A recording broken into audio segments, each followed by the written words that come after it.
Hello everyone, and welcome to the new session. This is number 2 of the Psychedelic Clothing for Men Q&A sessions. And this evening I'm happy to introduce Mr. Andrew Bennett to the show. Andrew is an amazing collector and a dear friend. And tonight Andrew's going to let us into his wardrobe, so to speak, and show us some of his wonderful collection. So before we get onto that, Andrew, can you tell us where you are today? Hi, Peter, and welcome to everybody out in Psychedelic land. We've moved a few things around a little bit. We've only been in the house for about 8 months. So I'm currently in the dining room of our new house. Apologies for all the beige. We'll get round to turning it quite psychedelic soon. So whereabouts in England is home then, Andrew, for the people that are watching?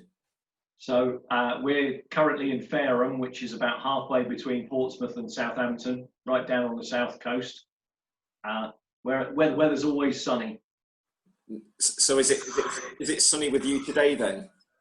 It's been pretty good actually. It's been very nice, yeah.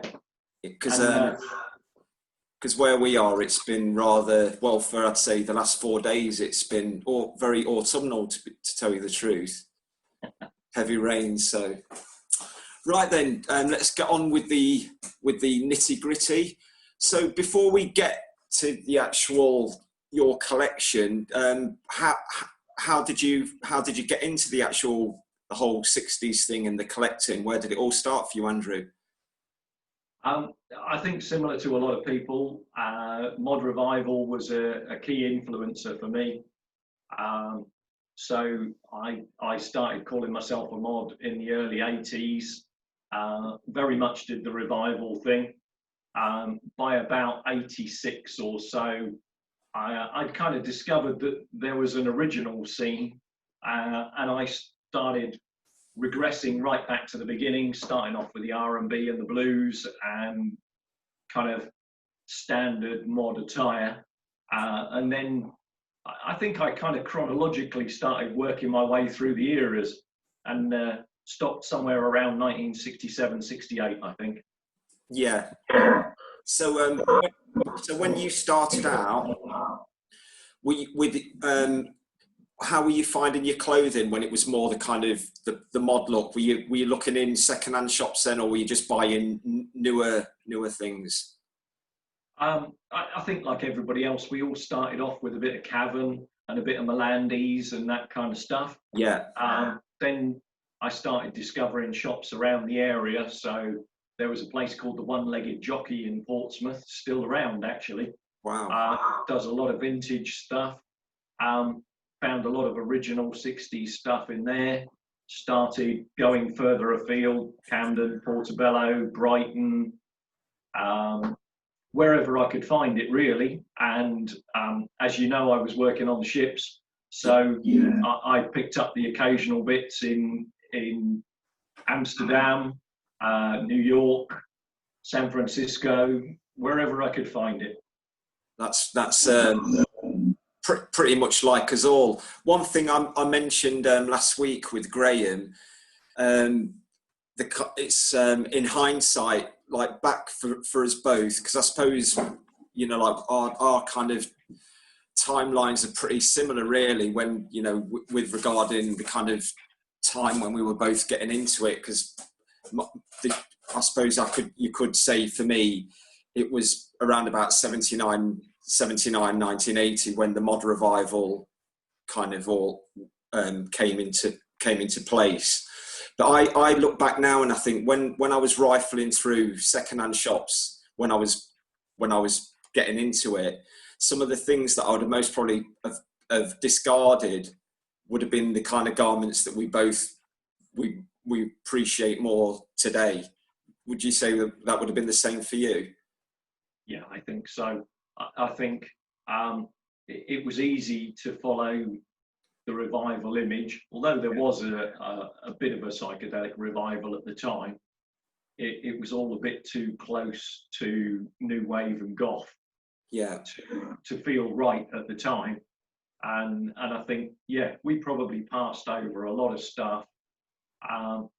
But one one thing that certainly sticks in my head was I can remember buying the first issue of Piper at the Gates of Dawn for a few pounds in a charity shop and swapping it for a Jimmy McGriff LP. Okay. Kind of where we were at, I think, in the early, and then you kind of you move forward and you realise that, yeah, not everybody in the 60s was wearing a 3-button suit, and not everybody was wearing a check or a stripe. There was some pretty cool stuff out there, and so I think the influence of looking at the bands and discovering the bands, especially through the compilations like the Edsel ones with the action and the creation kind of things, they were real inspirational stuff, and moved the music on a whole step. Definitely, because I think the Edsels were about 84, 85. Was that about right? I think so. Yeah, mid-80s.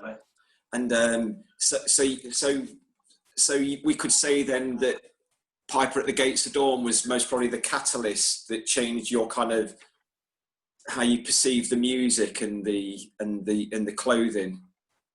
Yeah, I think embracing the kind of later issues of Small Faces, Rolling Stones, Pretty Things, and discovering action, the creation, people like that.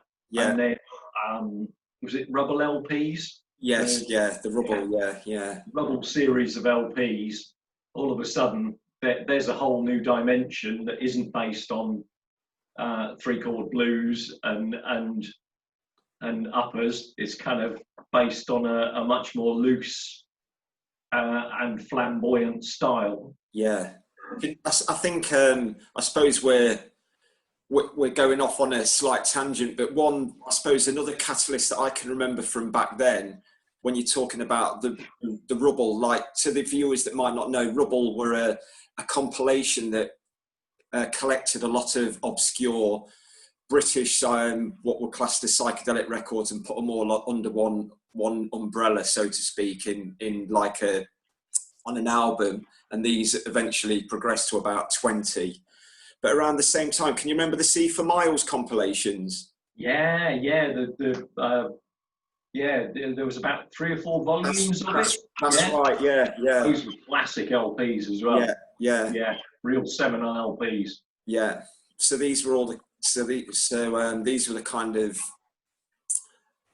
records that formulated a lot of people's outlook on the psychedelic music, because for a lot of people before then, a lot of it was pretty unknown, and these albums kind of introduced it to a larger audience, so to speak.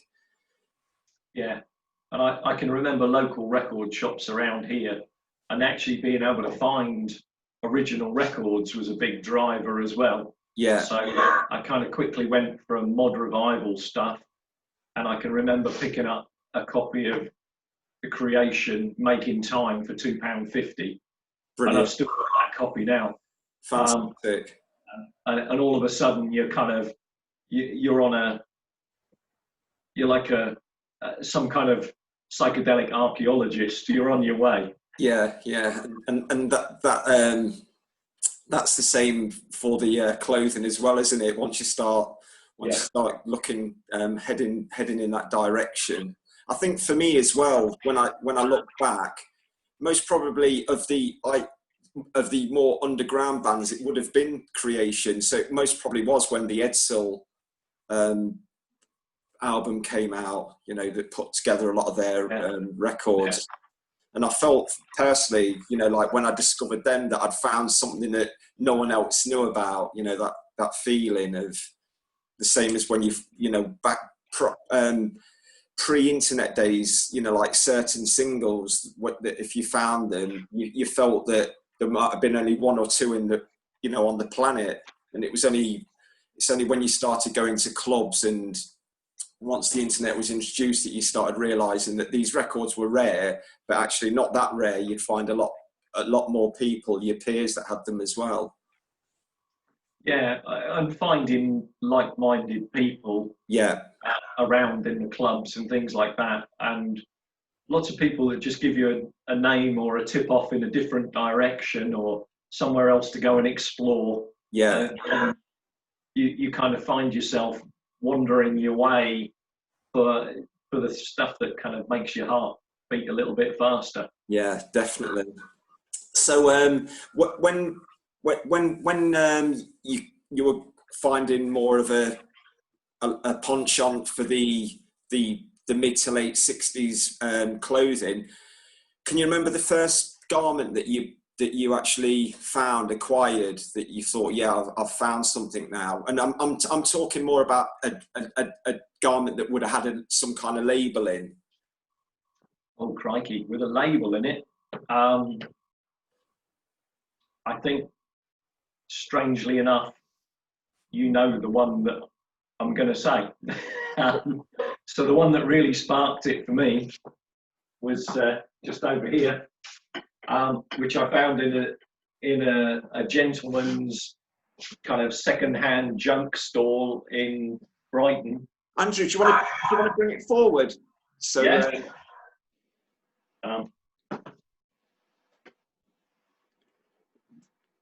For the viewers out there, like, what a way to start your collecting. You know, it was meant to be. I found this little number in a junk shop in Brighton, and the guy had just the kind of normal tweeds and kind of patterned and kind of proper old boys stuff. And this one just kind of leapt off the shelf, funnily enough. And so I kind of had an idea that it was of the right vintage. And then I looked inside of it, and my heart just leapt. And because I found a little label in it. So if I bring that a little bit closer. Yeah, that's amazing. So there's a red labeled Granny Takes a Trip, which I had to do a little bit of work on. It wasn't in the prettiest of condition. Yeah.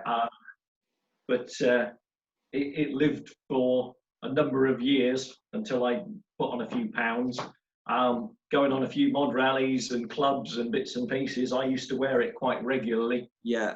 And people used to get quite offended by it, really, because it really is very, very loud. Yeah, very garish, and kind of satin finish. Yeah. And a bit of velvet on the collar and the pockets. Typical kind of split cuff. Yeah. And just a classic jacket. I believe they were made of suit. Back of it. Yeah. Sorry to interrupt there. I didn't really. Yeah, no worries. So just a single back then. Yeah.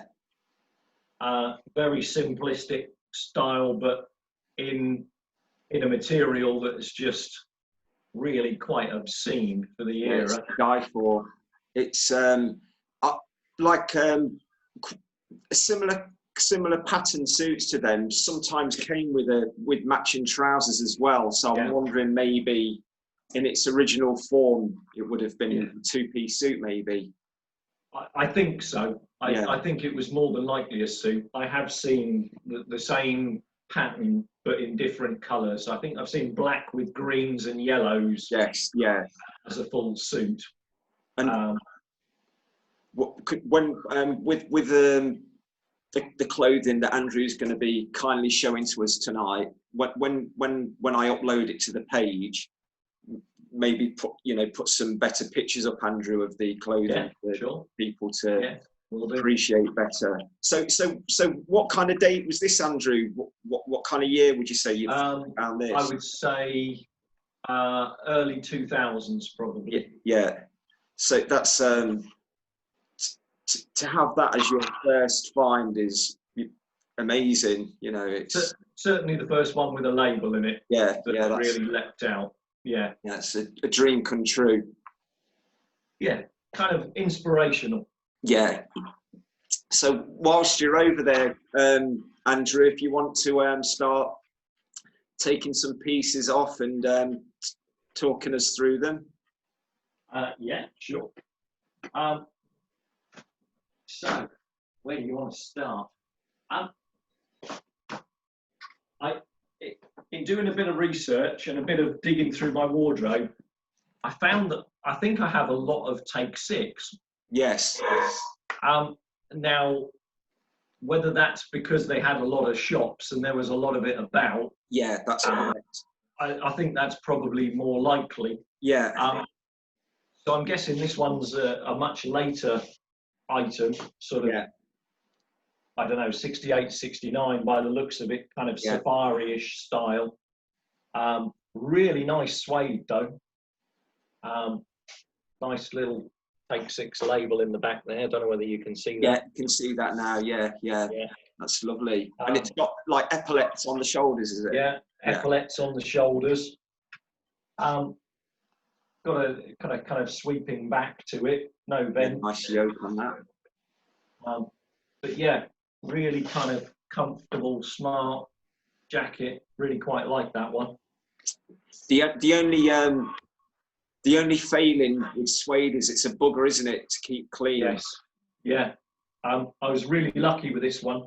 It looked like a write-off when I bought it. Yeah. And I thought, what can I lose? I'll send it to the dry cleaners. Yes. A specialist suede dry cleaner, and it came up an absolute dream and really smooth, gone back to the original feel. So it went from being stiff as cardboard and a bit of a write-off to a beauty. Brilliant.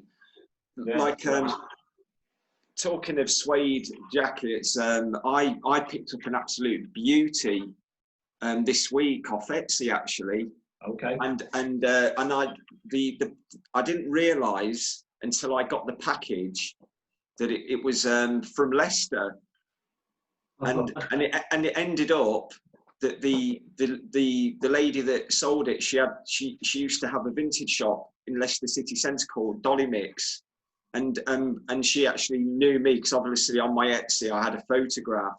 So she says it's gone to the right home, and I kind of didn't really question it. But then when I seen the address on the package, so that was nice, to get something from my whole my hometown. But I'll put a picture up of that as well. It's a nice about same era jacket with nice pinning round collar. Cool. So next one, I guess, I absolutely love, but I'm not sure there's anything I can do with it to make it better. I absolutely love it. It's a really gorgeous jacket. Yeah. So kind of Brian Jones. Oh yes. But it's kind of got a few patches where there's not a lot you can do, where the moths have been there and a bit of wear and tear and all the rest of it. But yet again, another Take 6, Brenton Collins one. Yeah. Nice double vent on the back. Yeah, beautiful.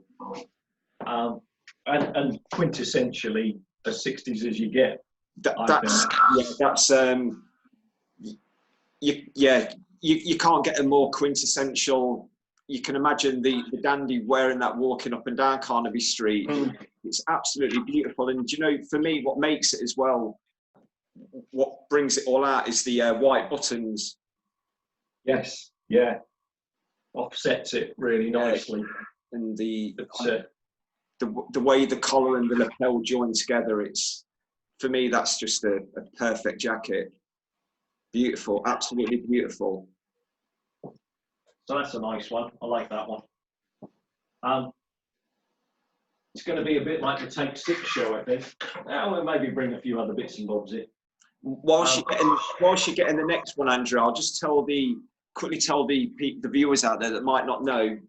When Take 6 started, Andrew just mentioned the label he just showed on the jacket, the pinstripe jacket, had Bretton Collins on it, and that was the two gentlemen that started the Take 6 boutique back in '63, and it was Sidney Brent and Jack Collins, and they kept the business going till about 1970, where they sold it on. So the garments post that period just had the Take 6 on without the Bretton Collins, And a lot of collectors out there, they look out for the actual garments that have got the Brent and Collins on it, because they're the ones that are from the more classic period. So yeah, that was beautiful. So a little bit of velvet now. Yet again, that's another Brent and Collins one, slightly different label. Yeah. But really nice, heavy velvet. 8 buttons, split cuffs. Brilliant. And a single vent at the back, but a real kind of classic, nice. You feel comfortable and warm in that one. Yeah, beautiful. And what's the condition like for you? Because velvets are notorious, aren't they? Yeah. Do you know what? Can't really fault it.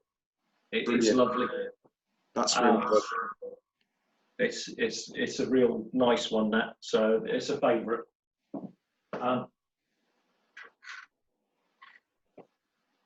Sticking with Take 6, I think we've looked at this before together, you and I. Yes. It's very, very similar in pattern to some very much more expensive, very much more exclusive jackets. Yes. So it's really difficult to see, but there's kind of like a maple leaf motif throughout the satin effect. Again, got a split cuff on it and a single back vent on the back. And we've got another Brent and Collins Take 6 label.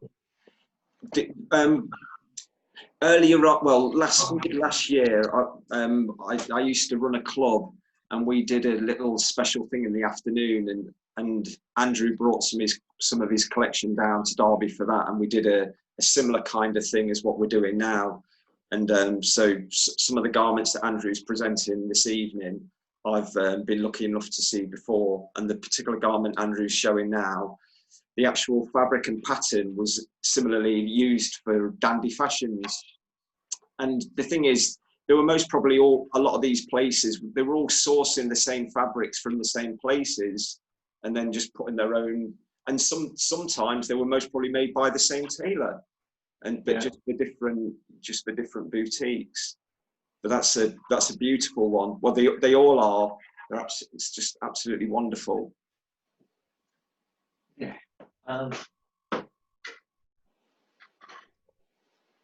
Another one that Peter is reasonably familiar with. I'll now show him the other one. Okay. So, a slight change in styling. Oh yes. With a 2-button double-breasted. Yes. And kind of boating blazer styled, I guess. Yeah. These have got some nice little anchor buttons. Yes. Beautiful. And we get a nice little label in there, which is Mr. Fish. Beautiful. So we're now into Savile Row territory. Yeah, we are. Yeah, Clifford Street. Beautiful. And that's got like a double-breasted with really nice peak lapels, isn't it? That's right. Yeah, and it's kind of, it's a little bit touching towards the kind of Bonnie and Clyde gangster stuff. Yes. But also a little nod to what's coming in the 70s, I guess. Yeah, yeah. But absolute classic tailoring, nevertheless. Beautiful.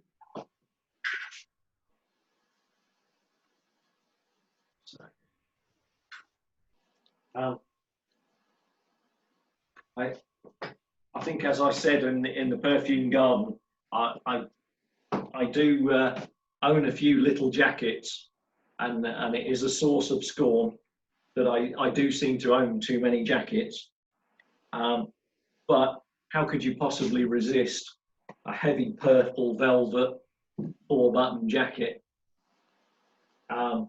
Again, another beauty with covered buttons and different detailing on the collars. And when it comes with a label inside that does that, so Mates by Avid Sellers. Yes. That's a real kind of.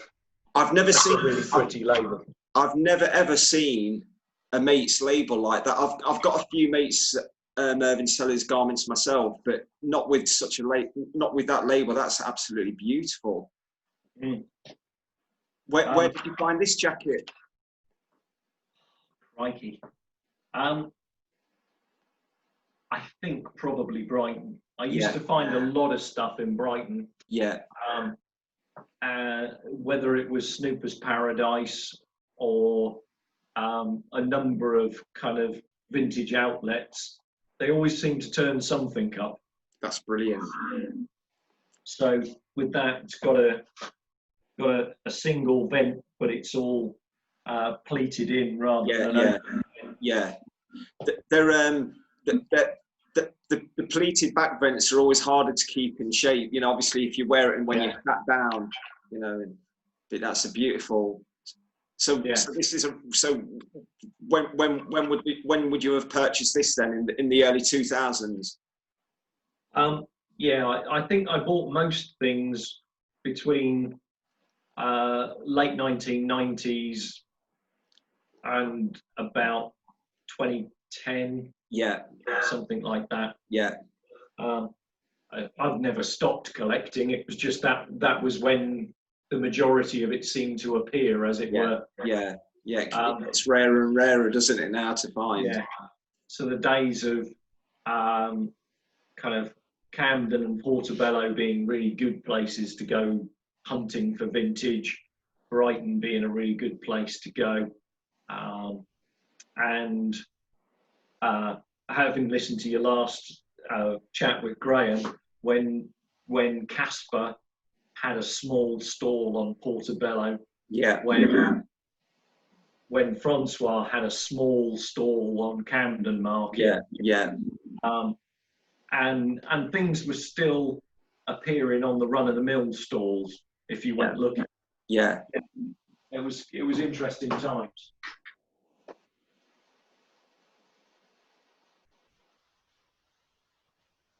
So, a couple of them that I have no idea of their.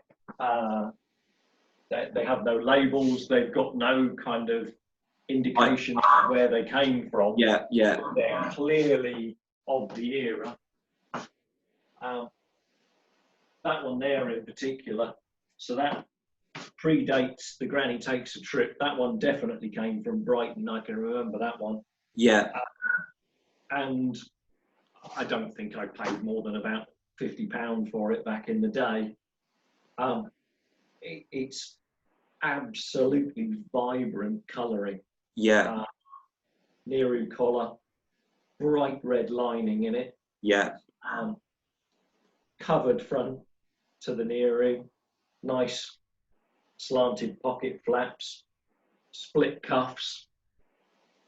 Yeah, it's got all the correct. A huge back vent. Wow. It's enormous. It's up here somewhere. Can we come a bit closer, Andrew, so we can see the pattern better? Yeah. That's better. Yeah. That's. So it's really vibrant colours. Yeah. No doubt, it would have been in Carnaby Street for sure. Yeah. But just no indications, nothing at all. And no provenance with it either. Yes. It's a shame. But it's still a beauty, isn't it? You know. Yeah, absolutely.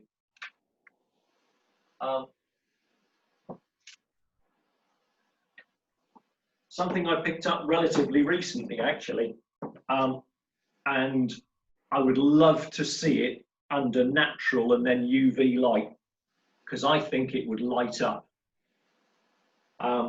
The colour on it is absolutely incredible. It's vibrant. Here's a crazy one for you. I had a jacket exactly the same as that. Really? Yeah, yeah, yeah, So again, Nehru collared, yeah, split at the sides rather than a back vent. yeah, Not so much detailing, but a really, really heavy brocade yeah. fabric.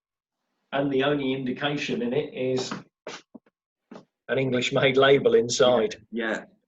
That's it. I can't remember if mine had. I can't recall now if mine had the English Union flag in the inside pocket. But yeah, it's a beautiful. I remember mine being really, really heavy.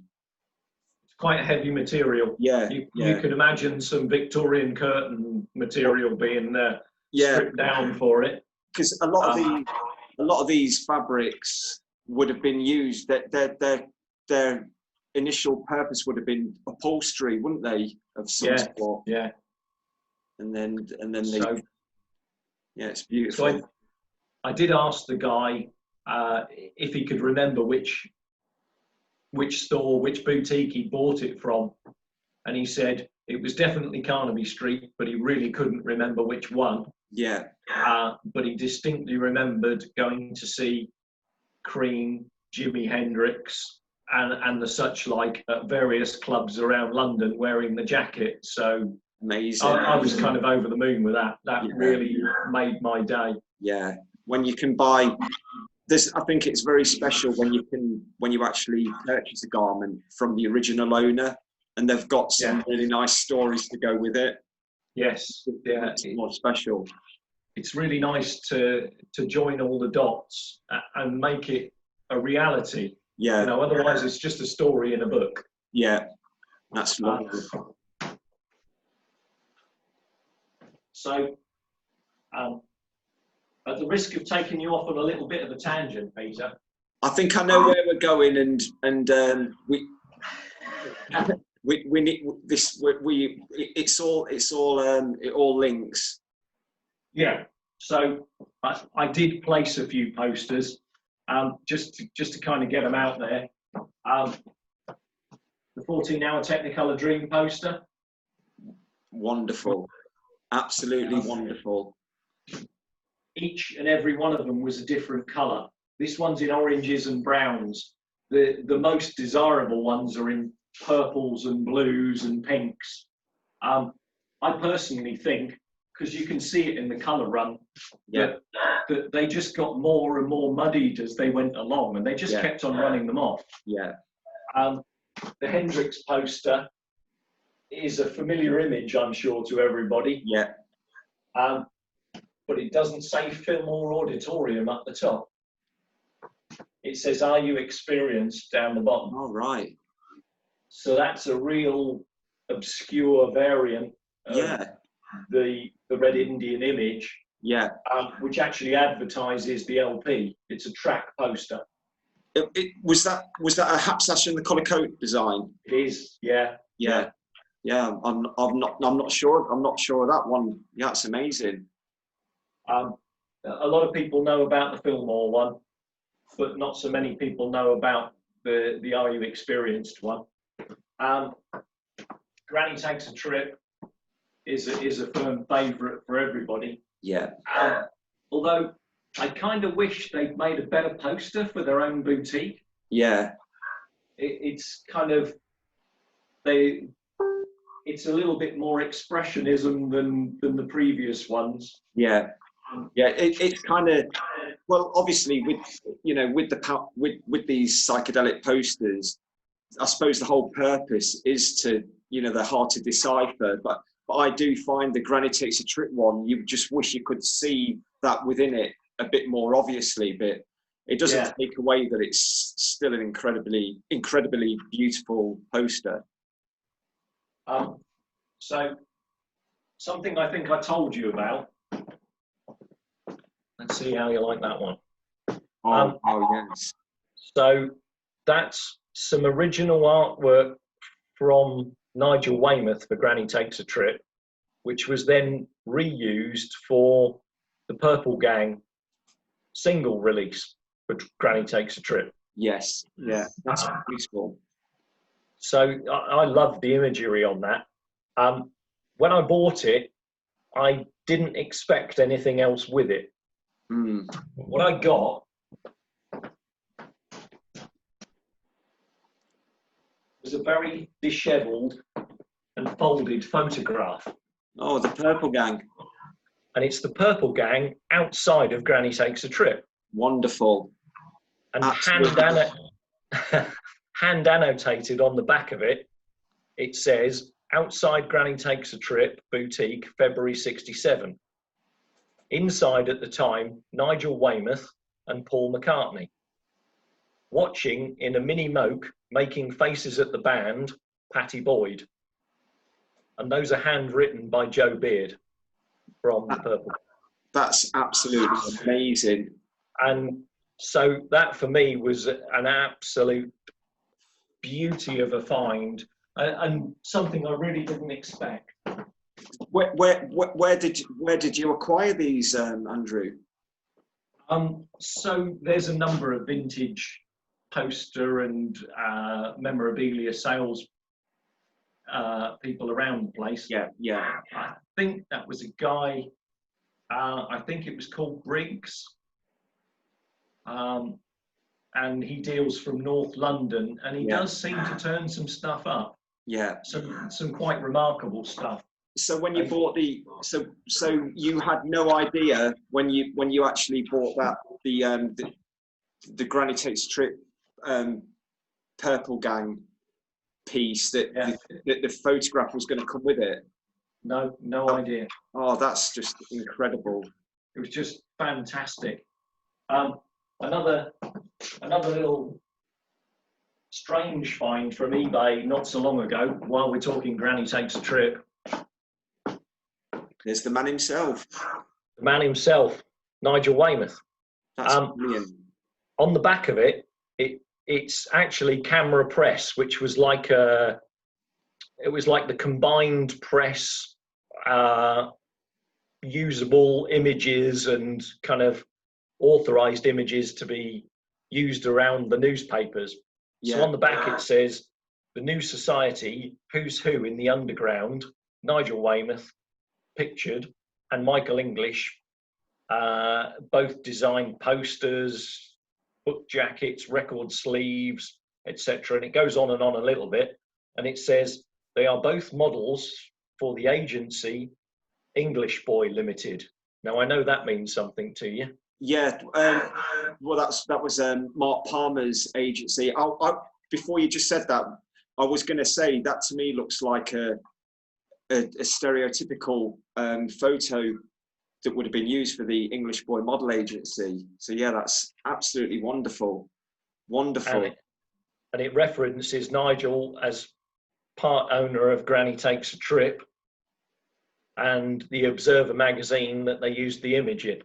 That's fantastic. So that's the camera press image that was available at the time for the press. Absolutely wonderful.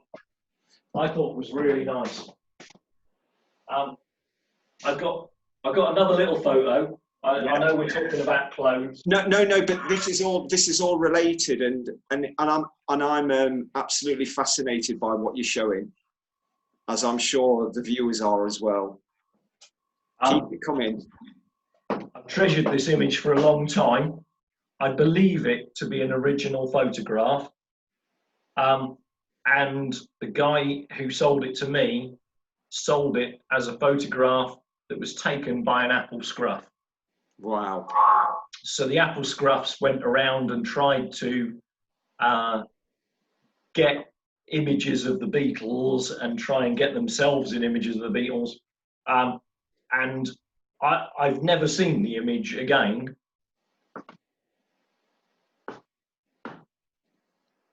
Oh, wow. So that's George Harrison outside of Kinfauns. That's correct, yeah. In Esher. And if you look at it real close, he looks as though he might have been having a sleep, or he might have been under the influence of something. Yeah. And I've always been fascinated to know what it is that he's bringing out in the bag to offer the scruffs that have come to the door. That's absolutely wonderful. It'd be lovely, really, I would really appreciate if you could, you know, get a picture of it and put it on the thread as well, so we can get a better look. Yeah, you know, sure. Things like this are, you know, quite amazing. But it's also got that psychedelic clothing going on with the kind of flowery shirt and the bit of a sort of cravat going on, and it's perfect. And also you can tell that it's kinthorns from on the left hand side of the picture. You can see a bit of the painting on the. Yes, that's right. So there's certainly a lot of the interior was done by the Fool. Correct. And also did clothing for the Apple boutique. Yeah. So that kind of ties it all back in again. Amazing. Those photographs are absolutely wonderful. They're little time capsules. Yeah, most definitely. Yeah. Have you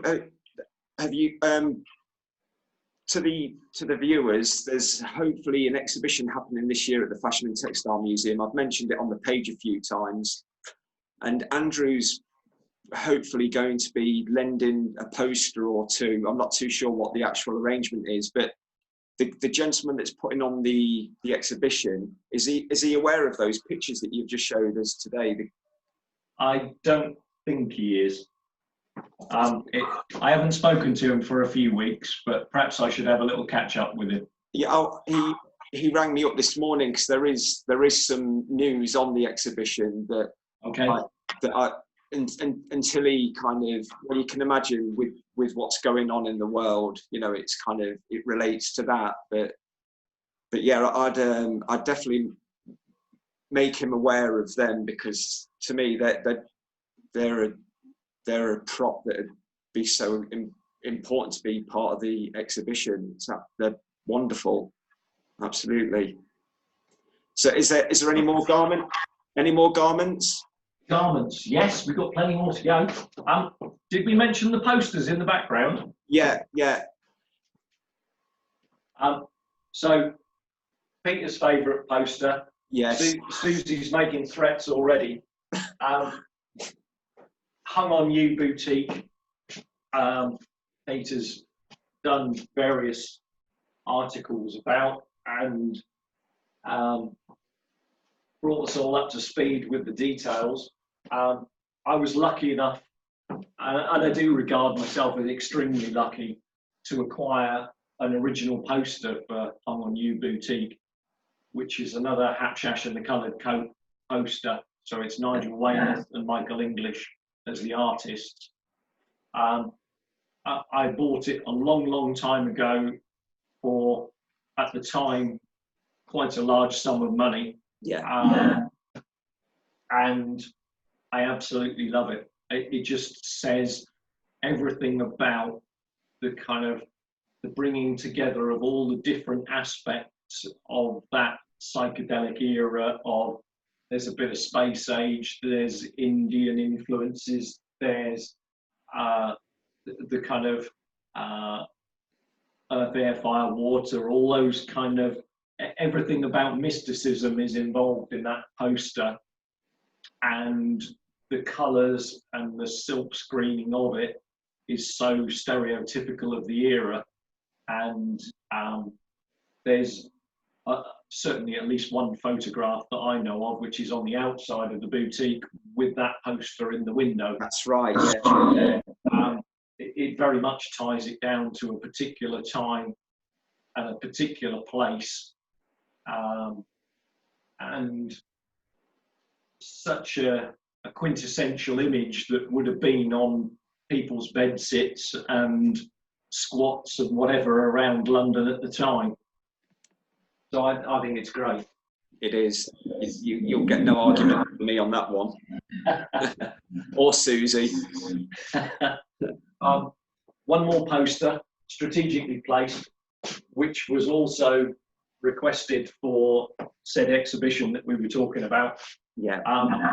Is I know it as UFO toothpaste, because it's like a toothpaste That's image. right. Yeah. So that was when UFO Club was in its original location at Tottenham Court Road, and Michael English and Nigel Weymouth first started getting together to do artworks. Yeah. I believe very early on they were doing them individually. I'm not sure whether this is just a Michael English poster, but it's certainly credited to Hapshash and the Coloured Coat. Yeah. And it's known as UFO Mark II in Tottenham Court Road. So it's very quintessentially part of the era, and another one that would have been plastered on the boutique walls, in the head shops, and on people's bedrooms, and yeah. So Andrew, I'm just looking at the time, because we only get an hour on this. So maybe if 10 more minutes. If we say choose 2 more garments, because I've got a few questions I like to ask the guests before the end. Okay. Kind of rapid fire. 2 more garments. Righty. The thing is, Andrew, we can. This is a good excuse for doing a part 2 anyway. I haven't done a shirt for you yet, have I? Okay. Yeah. How about a shirt and a pair of trousers? How's about that for a shirt? Well, yeah, that's absolutely wonderful. The ruffled shirt. So it's quite obscene, really. I kind of always described it as a bit of a Mondrian kind of shirt. Yeah. With kind of splashes of colour and stuff. And it comes with a nice little label too. It's Lord Kitchener's Valet. Yes, yes. It's the devil's own job to wear and iron, and the ruffles stand up about a foot from your chest when you first iron it. Brilliant. You have to gradually press it back down so it's something sensible. But yeah, what a shirt, and of course a nice little ruffle hanging out the end of your split collar, your split cuff on your jacket. That's just the job. Perfect. Absolutely wonderful. So that's quite nice. Yeah. I'm going to go off piste a little bit, because I'm not going to do a pair of trousers, because I have to do the jacket that's over there. Oh, okay. We can do more garments on part 2, Andrew. The jacket is a recent acquisition, and it came from Casper, who is renowned for being able to magic these things up from nowhere. It fits like an absolute glove, and it's I would say it's kind of like willow pattern gone crazy. It's absolutely. What's the fabric? Is it like a satin? It is a really, really smooth satin, and it's got dragons chasing around, kind of classic Chinese imagery all over it. It's stunning. It's just such a mint condition, and such a lovely thing, and so vibrant, and yet so difficult to identify any details about the boutique or the person or anything about it. So the label in it is Scott Lester. Yeah. And from the little I know, I think that Scott Lester's father was something like a boxing promoter or something like that. He was a man of some money in London. Yeah. And I think he set his son up to do what he wanted to do. And he decided that he would make some kind of fairly exclusive boutique style clothing. it's clearly a really high quality garment. It's up there with grannies and dandies, and It's well the actual fabric, because I've been lucky enough to see this jacket in the flesh, so to speak, and to me it's the same kind of fabric that one you were using. right. Using similar fabrics. It's absolutely, you've for part one, you've, in my opinion, you've saved the best till last. It's the for me, that the collar and the lapel, how they are, Yeah, that's just for me my favorite. it's just a tiny little bit of a Regency, Yeah, and it really nice lines to it, yeah, and it's got that feeling. It hugs you yeah, as a really good piece of clothing does. You feel like it's like a second skin. yeah, and it fits you so well. It was made for you, which is always a bonus, isn't it? Well, yeah, and I think when it does, then you have to think really hard about whether you're going to leave it behind. Yeah. And you can't leave it behind. You've got to take it with you. So a guy who used to run a stall in Brighton in Snooper's Paradise at one time said to me, "You never regret the things you buy, only the things you don't buy. You can always sell the stuff on, yeah, but you can't get it if you leave it behind."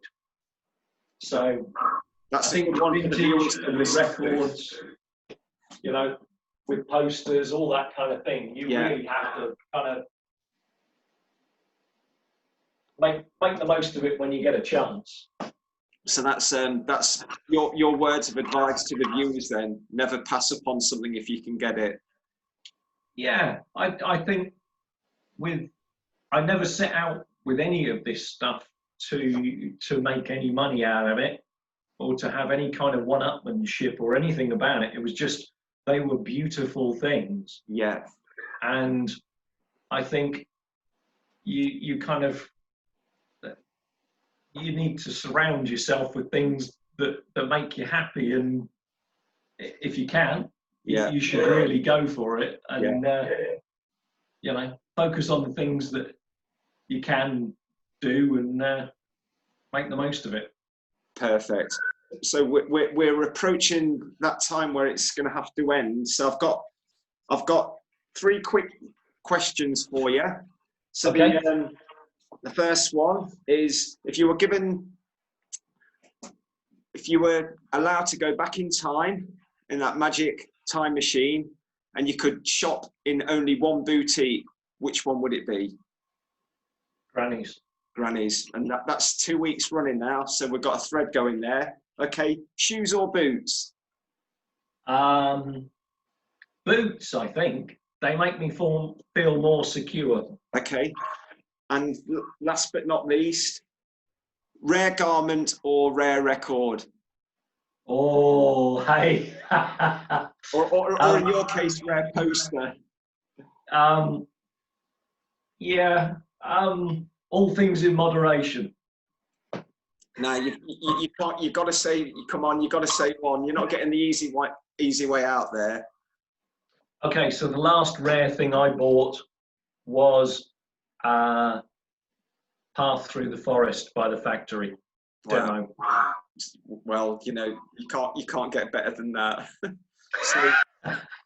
So on that note, Andrew, it's been absolutely amazing to see your collection and share it with everyone. And like I say, I think there's got to be a part 2 to this, because you've got a lot more stuff that people would like to see, and that's if you're willing to share it with us all. If everybody will put up with me, we'll have another go. Brilliant. So on that note, Andrew, I'll say goodbye. So thanks again, and have a nice evening, and hopefully we'll see each other at some point in the near future. Yeah. Cheers, Peter. Take care. Thank you very much. Thank you too. Bye. Bye. Bye.